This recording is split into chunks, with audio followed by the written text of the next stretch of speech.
Akatalekeka.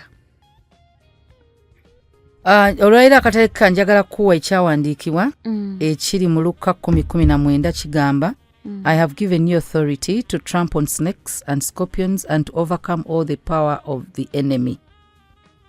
Omuntu wakuwa obuyinza n'otabukozesa tolowoozanga nti tolina buyinza.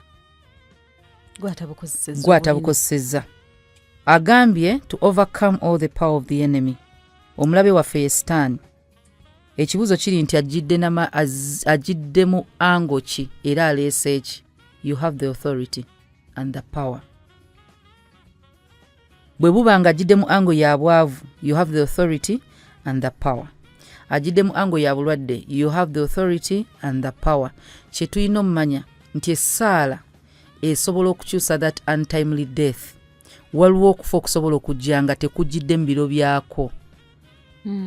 Kusobola okukyusa, so obuyinza abutuwadde bw'otabu exercisinga tekitegeeza nti yabukuwa. Exercise your authority and power over the enemy.